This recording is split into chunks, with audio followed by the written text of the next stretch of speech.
Vamos continuar falando de Lula, porque também nesta coletiva de imprensa ele tentou empurrar o escândalo do INSS para o governo Bolsonaro, ao afirmar que a quadrilha foi criada em 2019, durante a gestão de seu antecessor na presidência da República.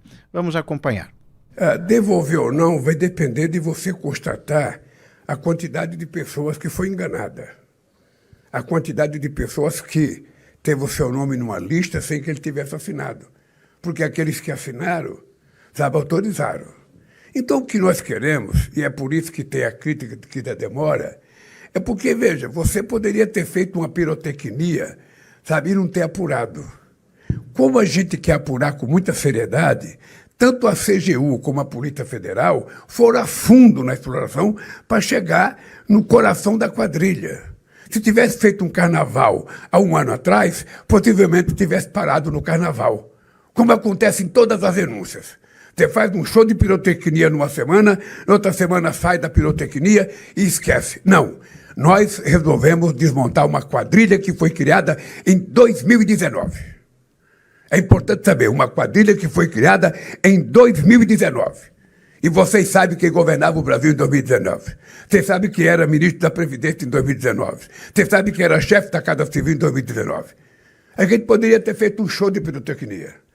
Mas a gente não quer uma manchete de jornal. A gente quer apurar. Então o crime foi um assalto a aposentados, aposentadas e pensionistas desse país. Eles não foram no cofre do INSS. Eles foram no bolso do povo. É isso que nos deixa mais revoltados. E é por isso que nós vamos a fundo para saber quem é quem nesse jogo. E se tinha alguém do governo passado envolvido nisso. É isso que nós vamos fazer. E eu não tenho pressa. O que eu quero é que a gente consiga apurar para apresentar ao povo brasileiro a verdade e somente a verdade. Porque eu não estou atrás de um show de pirotecnia. Eu estou atrás de apurar a verdade. Quem foi que assaltou o bolso dos aposentados e das pensionistas brasileiras? Bom, Duda, a gente já sabe quem foi, né? A gente já sabe, a gente tem todos os nomes. E eu achei interessante que ele falou que ele queria saber se tem alguém do governo anterior responsável por isso. Bom, quer dizer que o dele ele já sabe que tem, ou ele do dele está dizendo que não tem do dele? Sendo que no governo dele os valores tungados dos aposentados se multiplicaram por quase 4 vezes, não é, Duda? Essa história que começou em 2019, né, primeiro ano do governo Bolsonaro, assim que o Ricardo Lewandowski, ministro da Justiça, traz à tona essa história, você já vê essa tentativa de dizer que começou em 2019, né, o tempo inteiro. Notinha da AGU, todo mundo falando, começou em 2019, e a impressão que dá aí é que a história não colou muito, né, ainda que não dá para eximir de culpa o governo Bolsonaro. Essas entidades realmente começaram a fazer esses descontos já na época do governo Bolsonaro. O Felipe Moura Brasil mostrou aqui também no Papo Antagonista as negociações com o governo Bolsonaro para aumentar o prazo para revalidação desses acordos, né? Os sindicatos querendo mais tempo para que a revalidação demorasse mais, para que os descontos continuassem sendo feitos. Então, isso aconteceu. Agora, como você apontou, Inácio, 2023 tem um aumento brutal desses descontos e 2024 também. Acho que sobe de 700 milhões para 2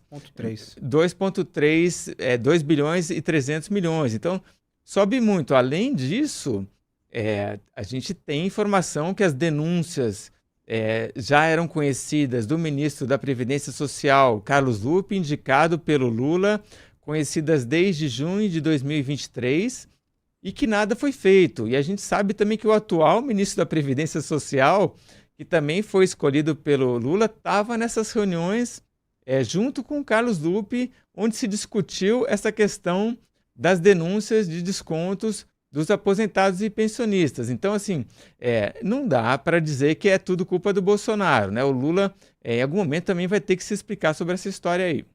Ricardo? Olha, esse senhor, ele não merece, não é o troféu óleo de peroba que o antagonista concede de vez em quando para alguns personagens políticos, não.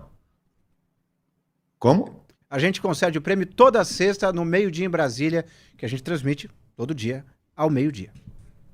Inácio, ele merece o Oscar do óleo de peroba, da cara de pau, porque é impressionante. Quer dizer, então, que o governo dele, o ministro Carlos Lupe, nomeado por ele, que é substituído pelo Volney Queiroz, o número 2 do Lupe, que ele e Lula queriam originariamente na pasta da Previdência. Quer dizer que essas pessoas tomam ciência dos fatos há quase 2 anos, não fazem absolutamente nada, veem esses valores de fraudes, como o Duda acabou de falar, explodirem exponencialmente, e a culpa é do presidente Bolsonaro. Tem que ser muita cara de pau. Olha, o Felipe fez um detalhamento, esse que o Duda se referiu, de forma muito pormenorizada e cronológica do que aconteceu. De fato, as fraudes começaram no governo Bolsonaro, que foi e decretou, emitiu uma MP, propôs uma MP, para poder, de alguma forma, regularizar esses descontos, não permitir que ficassem por muitos anos valendo, que fossem revalidados anualmente. Aí veio o Congresso, aprovou uma nova lei, jogando esses prazos lá para cima, que é o que permitiu essa fraude toda. Essa lei foi costurada por diversos partidos, não foi só a esquerda, como de forma mentirosa o Nicolas disse no vídeo dele. Diversos partidos e de deputados e parlamentares de diversos estados. Aí o presidente Bolsonaro aqueceu, porque não só ele não vetou a lei, como ele foi lá e em uma cerimônia oficial ratificou os termos dessa lei. Aí entra o Lula, passa-se esse tempo todo, aí vem um jornalista, descobre a falcatrua, aí vem a Polícia Federal, a CGU, apura, vai atrás, e o Lula está dizendo que ele é o responsável por essa apuração, que sem pirotecnia o governo dele está fazendo alguma coisa. Ô Inácio, passa para Oscar da cara de pau, passa para Oscar de óleo de peroba, que é isso que esse senhor merece. Aproveitando o ensejo, Ricardo, já que você está falando do troféu óleo de peroba, como eu falei, todas as sextas-feiras a gente faz uma eleição, junto inclusive do nosso chat de YouTube de O Antagonista, dos merecedores do troféu óleo de peroba da semana. Já temos um candidato natural, que ele sempre ganha, sempre que ele está na parada ele ganha. Vamos ver a vinheta do troféu óleo de peroba do meio-dia em Brasília. O Antagonista apresenta...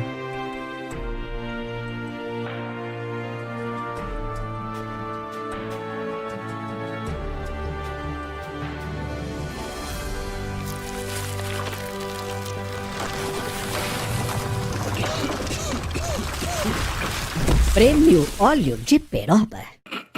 Peroba Mix. Aí está o prêmio que o Lula é o concurso. Ele já tem o prêmio eterno, honoris causa dessa premiação. E eu convido vocês todos que estão nos assistindo, fechando esse breve parênteses, a nos acompanhar todos os dias, ao meio-dia, no Meio-Dia em Brasília, com a apresentação minha e do Wilson Lima, lá de Brasília. Agora, retornando aqui ao nosso tema, Duda, o que o Lula fez é uma coisa, entre aspas, correta do ponto de vista de comunicação. É tentar assumir a condução dos fatos, dizer que eles estão investigando, que eles tiveram a iniciativa, quando na verdade a gente percebe que eles estão a reboque dos fatos, os acontecimentos que estão levando o governo para os lugares e não o governo conduzindo essa história. Não está colando. Tivemos o vídeo do Nicolas Ferreira, né, o deputado federal Nicolas Ferreira de Minas Gerais, que bombou também, trazendo alguns fatos bastante desagradáveis para o governo. Ok, algumas distorções lá e acolá também, mas de toda forma eles estão a reboque dessa narrativa. Não está colando essa do Lula de que eles foram os bonzinhos, que descobriram tudo, estão acabando, quando na verdade eles são os maiores beneficiários, já que todos esses sindicatos são adesistas ao governo do PT, não é? Exato, esses sindicatos fazem campanha para o Lula, alguns deles muito claramente. A CONTAG, que é um sindicato de produtores rurais, faz reunião com o Lula o tempo inteiro, né? Elabora junto com o governo Lula os projetos de reforma agrária, fazem fotos com Lula. Então é por isso que é difícil colar. E aí, Inácio, o que a gente percebe, assim, desde que chegou o Sidônio Palmeira em janeiro, né, na Secretaria de Comunicação da Presidência, esse governo faz um esforço enorme para gerar notícias positivas e faz isso com planos populistas. Então vai lá e anuncia fralda geriátrica de graça no farmácia popular, né? Tá agora com uma proposta de fazer plano de saúde de graça, aumentar o pé de meia. E então, assim, tudo isso é muito esforço, mas vem uma acusação ali de monitorar o Pix, e é uma derrota estrondosa, né? Aí vem um escândalo do INS, é outra bomba. Então, assim, parece que faz muito esforço com coisinhas pequenas que não colam, e aí, de repente, esse governo é acometido por problemas gigantescos e não consegue se recuperar.